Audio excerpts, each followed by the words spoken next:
Bismillahirrahmanirrahim. Alhamdulillahirabbil alamin.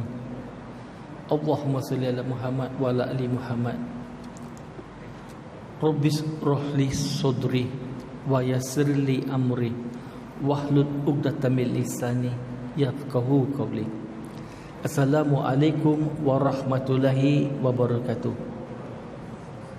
Apa khabar tuan-tuan dan puan-puan yang dirahmati Allah Subhanahu wa taala? Semoga kita semua dalam keadaan yang sihat, keadaan yang baik dan dipermudahkan segala urusan, insya-Allah. Saya pun baru balik daripada Kelantan. Malam tadi baru sampai. 5 hari di Kelantan. Buat kursus dengan Jabatan Agama Islam Negeri Perak di Kelantan. Alhamdulillah. Dan kalau Jabatan Agama Islam Negeri Perak, mereka sekarang ni melahirkan 100 orang guru agama dakwah, dan 100 orang guru agama dakwah ni memang difokus, dilatih untuk menyantuni pelbagai lapisan masyarakat. Bukan saja di kalangan kita orang yang beragama Islam, tetapi turut menyantuni sahabat-sahabat kita, saudara-saudara kita yang bukannya beragama Islam. Subhanallah. Saya lihat satu perkara yang sangat bagus yang berlaku, alhamdulillah. Dan dalam bulan lepas, antara perkara yang kita bincangkan adalah cabaran bagi mu'alaf yang memeluk agama Islam. Betul ya? Kalau bagi mereka yang hadir, kita bincang tentang sempena mal hijrah kan? So, kita cerita tentang hijrah seseorang yang bukan beragama Islam kepada agama Islam, dan apakah cabaran-cabaran yang biasa mereka lalui, insya-Allah. Hari ini saya cadang, saya nak sambung lagi hal-hal yang berkaitan dengan mu'alaf juga. Yang saya tengah fikirkan, saya nak bincang satu isu yang berat sebenarnya, tetapi perlu dibicarakan, iaitu isu berkaitan dengan gejala murtad. Kalau kita sebut tentang isu murtad, orang yang keluar daripada Islam ni ada dua. Satu yang memang lahir dalam keluarga Islam, mak bapak Melayu, anak nak keluar dari Islam. Itu satu kategori, tapi bukan saya bincang pada malam ni. Malam ini saya dah fokus, saya nak bincang kes-kes murtad yang berlaku, khususnya daripada kalangan mu'alaf. Mu'alaf di sini bererti dia pernah memeluk agama Islam dan sekarang dia memohon, dia nak keluar daripada agama Islam, biasanya kembali kepada agama lama. Itu yang kita nak bincangkan. Dan bila kita sebut tentang isu murtad, bagi kita sebagai seorang Islam, kalau ada satu pun kes murtad, bagi kita isu itu sangat besar. Setuju atau tidak? Walaupun seorang murtad pun bagi kita sangat-sangat besar isu ni. Dan fokus kepada ni. Dan biasanya kalau kita lihat kes-kes yang nak keluar ataupun permohonan nak keluar daripada agama Islam ini, biasanya adalah permohonan yang kita akan jumpa cara rasmi ni daripada kalangan mu'alaf saja. Yang non-Muslim jarang dia akan keluar pergi ke Mahkamah Tinggi Syariah nak buat permohonan dia bukan lagi beragama Islam dan sebagainya. Itu jarang kita jumpa. Yang biasa kita jumpa daripada kategori mu'alaf. Dan itu yang kita nak fokus pada hari ini. Dan dalam perkongsian saya nanti, saya bahagikan orang yang nak murtad ni dari kalangan mu'alaf, tapi dalam dua kategori. Satu yang buat permohonan cara rasmi, satu lagi bukan cara rasmi, tetapi kes itu dibawa kepada perhatian kita dan kita lakukan penasihatan akidah kepada mereka. Kalau yang memohon kes di Mahkamah Tinggi Syariah, itu kes yang berat. Maksudnya dia dah bertahun-tahun nak keluar daripada Islam, dan akhirnya dia memang nekat, dia bertekad untuk keluar daripada Islam. Ini memang tegar, betul-betul tegar nak keluar daripada agama Islam. Tetapi kes-kes yang tidak rasmi yang dibawa kepada kita, itu ada macam-macam latar belakang. Ada yang baru rasa-rasa nak keluar, Ada yang dah keluar, dah rasa macam nak murtad, tapi baru lagi dah ada yang lama. So dia ada dua perkara yang berbeza. Dan seringkali bila kita cerita tentang isu murtad di kalangan masyarakat kita, pendekatan yang kita biasa ambil, kita akan menyalahkan orang yang nak murtad itu. Kita akan salahkan dia. Pengalaman saya, kadang-kadang bila orang bertanya, pergi mana tadi? Oh, saya ada kes orang nak keluar daripada Islam, orang nak murtad daripada Islam. Respon yang biasa saya dapat ialah, oh, kita patut pancung je dia, kita patut bunuh dia. Itu respon yang sering kali saya dapat. Ada tempat yang saya setiap bulan, okey, saya memang kena ada kes-kes murtad yang saya kena handle. Satu hari dalam 4 kes, satu hari dalam 5 kes. Sampaikan security guard itu sudah kenal kita, sebab dah selalu kita pergi sana. Dia pun tanya, kenapa ni cik? Oh, saya ni ada ni, saya ni sebagai panel penasihat akidah, ada kes-kes murtad, orang nak keluar daripada Islam, saya kena handle lah kes-kes ni. Astaghfirullahalazim, kita patut bunuh saja mereka. Itu contohnya. Tapi pada waktu tu saya berdiam diri, saya tak respon apa-apa. Tapi kadang-kadang saya akan ceritalah apa yang berlaku, tapi tanpa menceritakan identiti siapa orang dia. Sebab ini etika, kita kena jaga rahsia, kita kena jaga aib orang. Tapi kita boleh cerita kes-kesnya lebih kurang macam mana, dan akhirnya respon pun berubah bila ada pemahaman. Di sini saya bawa beberapa contoh. Antara contoh pertama yang saya ada dalam kes murtad ini lebih kurang 23 tahun yang lepas. 23 tahun lepas. Masa tu saya bekerja di Sabah Islamic Media. Masa tu pejabat dia di Kampung Baru. Kemudian ada seorang sahabat lain, dia adalah panel penasihat akidah di Pejabat Mufti, dan dibawa dia yang handle kes itu. Dia datang jumpa saya, dia kata, Brother Shah, saya ada satu kes orang Jerman, susah nak handle dia, boleh tak Brother Shah tolong jumpa dia sekejap? Saya kata boleh, bawa aja. Dan bila saya jumpa tu, saya pun tanya apa yang berlaku, kenapa. Saya bagi rumusan saja sekarang pada tuan-tuan dan perempuan, insya-Allah. Kesnya begini tuan-tuan dan perempuan. Dia ni orang Jerman, lelaki Jerman, berkenalan dengan wanita Melayu, bercinta, berkahwin, wanita Melayu, dah kahwin dah, semua dah settle. Tetapi selepas kahwin, tak ada siapa-siapa ajar dia tentang Islam, tak ada siapa-siapa bawa dia pergi ke masjid ke. Dalam keluarga Melayu tadi pun tak berapa beramal Islam. So walaupun dia sudah masuk Islam, tetapi tak ada belajar Islam, tak beramal dengan Islam, meneruskan hidup macam sebelum masuk Islam dulu. Sama aja. Saya ringkaskan cerita, saya pendekkan saja. 10 tahun bercerai. Sudah 10 tahun akhirnya bercerai. So bila bercerai, dia pun fikir, dulu aku masuk Islam sebab nak kahwin, kalau tak masuk Islam tak boleh nak kahwin. So dia masuk Islam. Sekarang ni bila dah tak ada perkahwinan, tak ada reason untuk saya beragama Islam, so saya nak keluar balik. Dulu saya masuk Islam cara baik-baik, sekarang saya nak keluar pun cara baik-baik. So dia pergi dekat Jabatan Agama dekat negeri tersebut, dia pun cakap, saya sekarang ni nak keluar daripada Islam. Ustaz dekat sana kata cannot. Dia kata why? Dia kata cannot.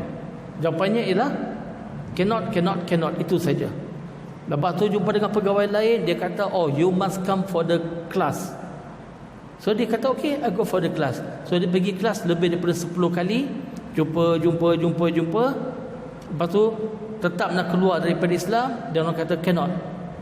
Yang mengajar pun tak berapa pandai bahasa Inggeris, so dia ada communication pun ada masalah. Akhirnya tetap nak keluar Islam. Dia orang kata cannot. Akhirnya ada yang bagi tahu kena buat permohonan dekat jabatan, dekat Mahkamah Tinggi Syariah. So dia buat permohonan, jumpa dengan hakim. Dia kata saya tak mau Islam lagi, saya nak keluar Islam. Hakim kata kamu kena pergi proses istitabah, counselling. Dia kata saya sudah buat lebih 10 kali, saya sudah pergi. Itu tidak laku. Itu tidak laku. Kamu kena pergi dekat tu. Yang tu not authorized one. So dia pun jadi marah. Kalau tak authorized, kenapa suruh dia pergi kelas? Tapi sekarang dia akur, dia masuk istitabah. Itu yang dia jumpa kawan saya susah nak handle, suruh saya buat. So bila saya pun jumpa dia, mula-mula saya ingat nak counselling dia murtad, jangan murtad. Tapi saya tengok tak boleh masuk. Sebab apa? Pada saya ni bukan kes murtad sebenarnya. Dia tak pernah Islam. So akhirnya saya tukar pendekatan, bukan lagi nak counselling murtad, pujuk dia jangan keluar, tetapi macam mana kita dakwah dengan orang bukan Islam, bagi penerangan tentang Islam, baru menjadi baru ada feedback yang positif. So kita bercerita dan kita bagi dia luahkan perasaan, luahkan apa yang dia lalui, dan kemudian kita terangkan tentang Islam. Rupa-rupanya dalam fikiran dia ada banyak benda-benda negatif tentang Islam, banyak salah faham tentang agama Islam. So kita betulkan satu per satu. Pendekkan cerita, saya ringkaskan saja. Akhirnya permohonan dia diluluskan. Bukan diluluskan keluar Islam, tidak. Biasanya hakim akan melihat status dia, dinyatakan dia sebenarnya tidak menganuti agama Islam. Boleh faham ya? Bukan bagi keluar dari Islam. Sekarang ini, bila dia sudah berjaya dalam permohonan dia, yang dia bukan beragama Islam, ada atau tidak keperluan dia jumpa dengan saya? Tak ada lagi kan? Tak ada keperluan. Tetapi dia selalu datang jumpa saya, walaupun dah lulus. Saya tanya dia, kenapa awak jumpa saya lagi? Awak sekarang ni tak perlu hadir counselling, tak perlu nak ni semua. Awak punya permohonan dah diluluskan. Jawapan dia buat saya tersentak dan saya rasa sedih. Dia kata, you are the only Muslim person that I can talk freely. I don't have to pretend. I've no any other Muslim person, I can be myself. Saya bukan rasa bangga, saya rasa sedih. Kenapa tak ramai orang Islam begini? Saya percaya adalah orang-orang Islam lain yang bagus dan sebagainya, tapi tak ramai. Sepatutnya kita ada ramai lagi orang-orang Islam yang mana kalau non-Muslim atau siapa-siapa yang bermasalah boleh datang berjumpa dengan kita tanpa rasa takut dan sebagainya. Ini satu kes. Kita ni pergi pada kes-kes yang lain, insya-Allah. Okey, kes yang lain saya nak bawa adalah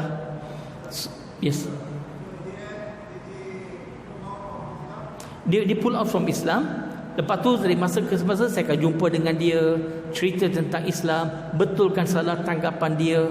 So for few years saya cuba follow up and then lost contact. So kita doakan supaya dia terima hidayah. Kita doakan begitu, insya-Allah. Tetapi satu kejayaan saya letak adalah, kalau dulu dia ada salah tanggapan benci dengan Islam, at least salah tanggapan itu kita perbetulkan sedikit sebanyak. Sebab dia marah, diperbola sepakkan, disepak sini, sepak sana dan sebagainya. Dia rasa lagi marah sebenarnya. Okey, kita ambil contoh yang kedua. Seorang lelaki Melayu datang jumpa dengan saya. Dia kata ada ustaz yang recommend jumpa saya. Saya tanya apa yang boleh saya bantu. Dia kata isteri dia nak murtad keluar dari Islam. Saya pendekkan cerita, saya rumuskan saja senang. Apa yang berlaku ialah dia berjumpa dengan seorang wanita Cina berasal dari Singapura. Jumpa, berkawan, bercinta, berkahwin. Maka bila berkahwin, wanita Cina ni memeluk Islam. Ada anak 2 orang.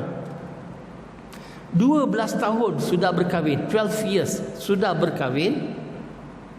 Satu hari secara tidak sengaja dia jumpa Bible di bawah bantal. So bila dia confront isteri dia, dia tanya isteri dia, kenapa ada Bible dan sebagainya. Pendek, seringkaskan cerita. Isterinya mengaku Bible itu dia punya dan dia masih lagi Kristian. Isteri dia kata, aku tak pernah tinggalkan agama Kristian. Tapi suami dia kata, tapi kita sudah kahwin, you sudah masuk Islam, sudah pergi jabatan agama. Itu semua untuk cukup syarat supaya dapat berkahwin, tetapi saya tak pernah beramal dengan agama Islam. Saya kekal dengan kepercayaan Kristian. Dan itu membuatkan si lelaki tadi betul-betul tersentak. Dan dipikirkan apa akan berlaku pada anak dia 2 orang dan sebagainya. Itu yang dia datang jumpa dengan saya. Saya bagi sedikit sebanyak latar belakang lagi. Lelaki ini boleh dikatakan tak pernah solat, tidak beramal dengan Islam, tidak pernah didik isteri dia dengan jalan agama Islam, tidak pernah bimbing mengajar tentang Islam, tidak ada menjadi contoh role model sebagai seorang Muslim kepada isteri dia. Itu background dia. Tetapi sejak insiden ini berlaku, dia mula solat, mula tinggalkan minum arak dan sebagainya. Sekarang mula serius kepada Islam. So saya pun antara ni saya kata, okey, bawalah isteri kamu, saya nak jumpa dengan dia. Sebab saya nak dengar juga cerita daripada pihak isteri. So bila our next counselling tu, dia bawa isteri dia. Bila jumpa dengan isteri, saya cuba tanya dengan isteri dia apa yang berlaku. Saya nak dengar daripada pihak dia. Isteri dia pada peringkat awal diam, sepatah pun tak keluar. Dia tak nak cakap apa-apa pun. Lepas tu dia kata, if you want to know anything, you ask him, you ask him, you ask him. Dia cakap macam tu aja. So saya cakap, he already explained to me what happened, but I want to listen from you. I want to understand your side of the story. Setelah lama dia diam, baru dia cakap. Dia kata, it has been 12 years. Today is the first time someone is asking what I feel. All these 12 years, no one was bothered about what I was going through, what I feel. This is the first time. Why before this nobody asked me anything? Itu dia punya pendaman dia. Are we good? Okey, sebelum tanya apa penyudahan kes dia, sebelum saya dapat buat susulan jumpa dengan isteri sekali lagi dan sebagainya, isterinya telah melarikan diri ke negara yang lain. Tetapi the positive thing, nak tengok cara positifnya, sekurang-kurangnya si suami tu mula beramal dengan Islam. Boleh faham ke? Clear? Okey, kita ambil contoh yang lain. Bekas polis, lelaki Hindu, lelaki India beragama Hindu, ditugaskan sebagai anggota polis di negeri Sabah. Dan di sana berkawan dengan perempuan Islam, perempuan Melayu Islam di Sabah, bersekedudukan, tinggal macam suami isteri, tapi tak berkahwin. Satu hari girlfriend sudah mengandung. Bila sudah mengandung, dia bertanggungjawab, dia kahwin. So untuk berkahwin, pergi ke jabatan agama, masuk Islam, baca proses biasalah, berkahwin semua, settle. Daripada cerita dia, adalah dia pergi kelas agama sekali dua dan sebagainya, tetapi tidak ada dapat bimbingan secara betul-betul tentang agama Islam. Apa tu agama Islam semua tu tak berapa clear. Saya pendekkan cerita. Akhirnya berhenti kerja sebagai polis, dia bersara, dia berhenti, balik ke Semenanjung. Di Semenanjung, abang dia ada kedai runcit, so dia kerja dengan abang dia di kedai runcit. Dia pun sewa satu rumah, ada 3 bilik. Dia dengan isteri, dengan anak kecil aja. Kerana ada 3 bilik, dia sewakan satu bilik kepada orang lain, dengan lelaki lain. Pendekkan cerita, satu hari dia balik rumah, isteri dia tengah projek dengan lelaki tersebut. Faham ya? So dia punya frust dia frust. Dia punya marah tu, dia hantar isteri dia balik ke Sabah, balik ke rumah bapa kau. Lebih kurang 1 tahun macam tu, bapa si isteri tadi panggil dia balik, nak rujukkan mereka. Ambillah balik, rujuklah balik, janganlah berpisah macam ni dan sebagainya. So dia bagi peluang sekali lagi kepada isteri dia balik ke Semenanjung. Kali ini dia lebih cerdik, bilik tak sewa kepada orang lain. Dia kerja dekat kedai runcit tadi. Satu hari dia ada keperluan, tertinggal barang dekat rumah, balik rumah lebih awal daripada biasa. Isteri tengah projek dengan pembantu kedai dia.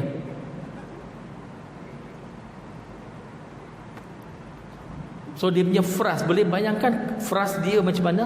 So dia pun confront isteri dia, apa yang kau nak sekarang? Kenapa kau buat macam ni? Isteri dia kata, jangan kongkong aku, bagi aku tinggal tempat lain, jangan kongkong aku nak jumpa lelaki mana dan sebagainya. So dia kata kalau macam tu lebih baik kita berpisah. Cerai talak 3. Terus dia cerai talak 3. Pendekkan cerita, anak-anak tadi dia besarkan dalam suasana Islam everything. Sekarang anak sudah pun dewasa, dah boleh berdikari. Sekarang dia kata, Brother Shah, saya sudah sacrifice all my life untuk anak saya. Now is my time. Dia sudah baru berkenalan dengan perempuan India agama Hindu. Perempuan ini pernah ada suami yang selalu pukul dia, orang Hindu. Orang India Hindu pukul isteri dan sebagainya. Akhirnya mereka bercerai. So sekarang ni duda dengan janda. So saling memahami antara satu sama lain. So perasaan dia terbuka untuk wanita itu. Dia nak wanita itu jadi isteri dia. Tapi dia nak kahwin dengan perempuan tu tak boleh, sebab dia beragama Islam. Dalam IC dah tulis Islam. So JPN takkan luluskan perkahwinan. So sekarang dia datang buat permohonan nak keluar dari Islam supaya dia boleh teruskan dengan hidup dia. Dia kata, I've done everything that I can for my children. Now is time for me. For me. Lepas tu dalam isi tabak tu kita explain lah apa tu agama Islam, satu kita cerita. Dia punya cakap ialah, kenapa masa saya masuk Islam dulu tak ada orang explain macam ni. Hari ini baru saya tahu apa tu agama Islam. Kalau dulu ada orang explain, cerita kepada saya apa itu Islam, hari ini saya tak jadi keluar Islam. Mungkin saya di sebelah sana meja. Dan komen macam ni ramai orang beritahu dengan saya, bukan di seorang je. Ramai beritahu saya, why when I became a Muslim no one explain to me what is Islam. If they explain to me about what is Islam, I wouldn't want to live Islam today. But now it is too late. Macam lelaki ni, dia akhirnya dia kata okey, dia setuju Islam tu bagus, dia nak kekal dalam Islam, tapi dia nak kahwin dengan perempuan tu juga. So saya bagi tahu, kalau macam tu, satu daripada caranya kita explain Islam kepada bakal wanita, ambil teman wanita dia. Kalau dia berminat, dia bolehlah memeluk agama Islam selepas dia memahami apa itu agama Islam. Tetapi bila dia explain, wanita itu tetap tidak mahu memeluk agama Islam, dan sesi pun tamat dekat situ. Sampai situlah saya berjumpa dengan dia. Boleh faham? Clear? Kita ambil contoh-contoh yang lain. Sebenarnya ada banyak cerita ni. Ada banyak kes ni. Okey, seorang wanita beragama Hindu, jururawat profesional, dapat kerja di Arab Saudi. So menjadi jururawat di Arab Saudi, tapi dia agama Hindu. Dan di sana doktor-doktor, rakan-rakan jururawat semuanya beragama Islam, semuanya okey, no problem, tak ada masalah. Tapi dia berkenalan dengan seorang lelaki dari negara India, warga negara India, beragama Islam di Arab Saudi. Dan lelaki ni selalulah macam mengurat dia, usah dia, tiap malam call dia. Mula-mula dia tak minat, tapi kerana selalu call, lama-lama sudah jatuh cinta. Tapi habis kontrak dia 2 tahun, dia balik ke Semenanjung. Wanita ni balik ke Semenanjung. Lelaki daripada India tu follow, cari dia dekat Semenanjung, ajak berkahwin. Mula-mula ditolak lah sebab lain agama dan sebagainya. Dipujuk, okey, setuju untuk berkahwin. Setuju. Pergi Jabatan Agama, daftarkan perkahwinan semua. Bukan daftarkan perkahwinan, daftarkan pengislaman. Sebab nak kahwin kena masuk Islam dulu. So daftarkan pengislaman. Lepas tu lelaki tu kata, sebelum kita kahwin, okey, kita buka bisnes. Saya nak buka bisnes, buat restoran, kita buat sama-sama, partner, everything. Tapi sebelum tu saya kena pergi India. Saya kena uruskan beberapa benda. Saya kena jual semua harta-harta, tanah semua dekat India kena jual supaya ada modal yang besar. Tapi untuk saya buat semua tu, saya perlukan duit. So dia pinjam lagi duit 50,000 daripada wanita ini. Jadi habislah duit dia. Barang kemas habis. Perempuan ni masuk Islam dapat 1,500. Yang itu pun lelaki tu sapu. Dia kata dalam 2 minggu aku balik, nanti kita kahwin. Dalam 2 minggu, jadi sebulan, jadi 2 bulan, jadi 3 bulan, tak balik-balik. Hilang. Frust. So wanita ini, dia pergi balik negeri Arab Saudi. Dia nak cuba cari balik mana lelaki tu. Dia cari balik, trace balik, track. Rupanya dia dapat jumpa juga lelaki ni sudah ada isteri, dah ada anak. Kena tipu. Akibatnya kemurungan lampau. Sangat-sangat murung. Bila saya jumpa dengan dia tu, dah mula nak recover, itu pun tak boleh bercakap. Tapi boleh keluar daripada rumah. At least boleh keluar dari rumah. Depression. Pelan-pelan kita cerita apa tu Islam, cerita tentang Islam. Tapi ini dah depressed. Habis sesi semua, tetap dengan keputusan tak mau Islam. Tetapi kawan-kawan kita, volunteer kita daripada Unity selalu berhubungan dengan dia, berkawan dengan dia, bawa dia jalan-jalan, pergi shopping, window shopping, minum kopi sama-sama. Dekat 2 tahun ya, akhirnya dia kembali kepada Islam. Bila saya jumpa balik, dah ceria, macam orang normal balik. Saya bagi contoh yang lain. Ini kes wanita dari asal orang Cambodia. Orang Cambodia nak keluar daripada Islam. Cerita dia pula, mak bapak dia memang daripada Cambodia, datang ke Malaysia. Dan bila di Malaysia, mereka ni berniaga. Dan untuk perniagaan, bagi lebih laris, maju dan sebagainya, mak dengan bapak masuk Islam supaya bisnes boleh maju lagi. So mak bapak masuk Islam, tetapi tak pernah beramal dengan Islam. So dan dia pun lahir dah lepas tu. So bila dia lahir, daripada kecil lagi dibesarkan dalam suasana agama Buddha, tak pernah beramal dengan Islam. Kawan-kawan pun semuanya non-Muslim. Sekarang dia dah jumpa lelaki India beragama Hindu. Dia nak kahwin dengan lelaki tu, tetapi dalam IC surat beranak Islam. Pergi JPN tak lulus perkahwinan. So itu dia buat permohonan nak keluar dari Islam. So bila kita cerita tentang Islam satu persatu, explain satu persatu, dia nampak Islam tu bagus. Tetapi bagi dia nak kahwin, ada boyfriend agama Hindu. So habis sesi semua, tetap dengan pendirian nak keluar dari Islam. Lebih kurang 1 tahun, dia call balik. Dia telefon saya, Brother Shah, saya teringat-ingatlah apa yang Brother Shah cakap dulu. Boleh tak kalau saya tak mau keluar dari Islam?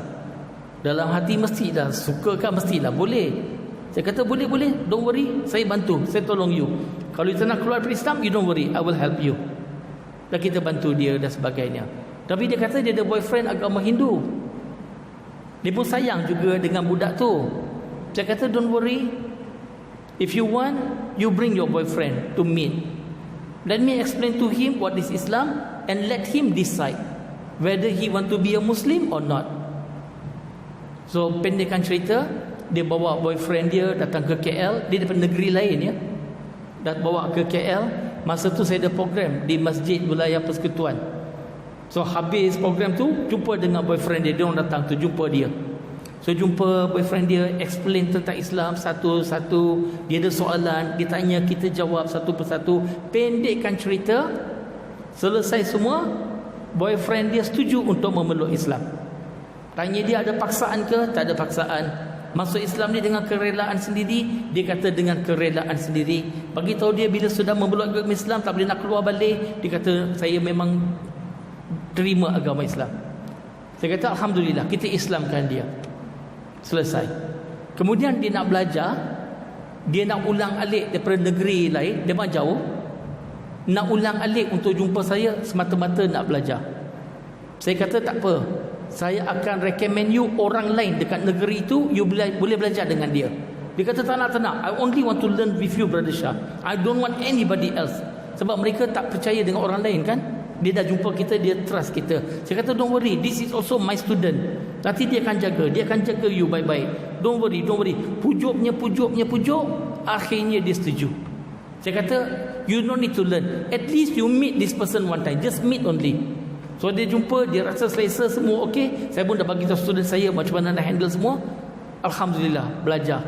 So dia belajar dengan sahabat saya, student saya daripada negeri satu lagi. Akhirnya bukan sekadar belajar dan menjadi orang Islam yang baik, yang beramal Islam, dia mula menyampaikan Islam pada kawan-kawan dia. See the point ke? Boleh faham? Dalam kita buat kaunseling isi tabah dan sebagainya, kadang-kadang ada orang dia tak semestinya pada waktu itu juga dia akan memeluk agama Islam. Tak semestinya. Kadang-kadang dia masuk waktu itu, kadang-kadang ambil masa sikit baru dia masuk, kadang-kadang dia kekal, dia tak mau juga masuk Islam, tapi lambat kemudian akhirnya dia nak juga terima Islam. Ingat, bila ada orang nak murtad, bila kita buat istitabah, kita buat penasihatan akidah, counselling dalam bahasa mudahnya. Tapi nak counselling kena ada lesen ya. Ini saya bagi guna perkataan counselling ni semata-mata untuk kita faham saja. Kita bagi penasihatan kepada dia. Tugas kita hanya menyampaikan penerangan saja. Hidayah dari Allah Subhanahu Wa Taala. Yang nak Islamkan dia bukan kita. Bukan kita yang Islamkan dia. Hidayah dari Allah Subhanahu Wa Taala. But do your best. Buat yang terbaik. Tuan-tuan, sebenarnya ada beberapa lagi contoh-contoh yang saya nak bawa, tetapi saya tengok masa sudah pun 8.31. Tinggal lagi dalam 5 minit 4 minit macam tu nak masuk azan Isyak. So apa saya akan buat ialah, saya tak nak benda ni tergantung. Boleh tak TBC? Faham TBC? To be continued. Okey? Boleh? Saya akan berikan beberapa contoh-contoh di kalangan orang mu'alaf dalam sesi yang akan datang, insya-Allah. Dan kemudian kita juga akan tengok contoh-contoh di kalangan orang Melayu Islam yang murtad. Selepas itu, dalam sesi yang lain pula, kita akan bincangkan beberapa isu berkaitan dengan murtad. Pendek kata, seringkali bila kita jumpa mu'alaf yang nak murtad dan sebagainya, daripada kalangan masyarakat kita, stereotipnya ialah bunuh mereka, pancung mereka. Tetapi kita biasa cakap begitu tanpa memahami apa yang sebenarnya berlaku. Ini saya baru bagi beberapa contoh saja. Dalam sesi yang akan datang saya akan berikan beberapa contoh yang lain. Dan bila kita dah sesi yang satu lagi, kita dah bagi beberapa contoh yang lain, dan kita discuss balik, adakah orang-orang yang nak murtad ini penjenayah ataupun mangsa? Boleh? Clear? Dan kemudian juga pada sesi-sesi yang akan datang. Katakan kalau kita berdepan dengan orang yang nak murtad, orang tu nak murtad, kita dapat kes itu contohnya, what are we going to do? Sebab murtad ini boleh berlaku pada sesiapa saja kan? Setuju ke? Boleh juga berlaku kepada orang yang kita kenali. Na'udzubillah. Boleh juga berlaku kepada anak kita, cucu kita, jiran kita. Agree? Betul kan? Macam mana kita nak hadapi? Tak kiralah apapun latar belakang kita. Kita ni boleh jadi seorang imam, kita boleh jadi seorang ustaz, kita boleh jadi seorang pendakwah yang berdakwah dengan non-Muslim. Tetapi kita tak tahu apa yang akan berlaku. Daripada teladan kisah-kisah Nabi sallallahu Nabi alaihi salam sebagai contoh, kita ambil contoh Nabi Lut alaihi salam. Kita ambil contoh Nabi Nuh alaihi salam. Anak tidak mahu beriman dengan Allah Subhanahu wa taala. Isteri tidak mahu beriman dengan Allah Subhanahu wa taala. Agak-agaklah Nabi Nuh, Nabi Lut dan lakukannya terbaik atau tidak dalam menyampaikan dakwah mereka. Mereka dah buat yang terbaik atau tidak? Ataupun kita boleh buat lebih baik daripada mereka? Saya yakin mereka dah buat yang terbaik. Tapi tetap perkara ini boleh berlaku kepada sesiapa saja. Tugas kita menyampaikan, tetapi hidayah adalah dari Allah Subhanahu wa taala. Jadi setakat ini saja tuan-tuan dan puan-puan, masa mengizinkan kita. Na'udzubillahi min zalik.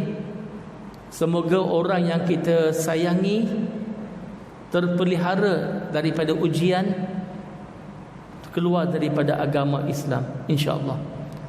Wa akhiru da'wana alhamdulillahi rabbil alamin. Assalamualaikum warahmatullahi wabarakatuh. Terima kasih.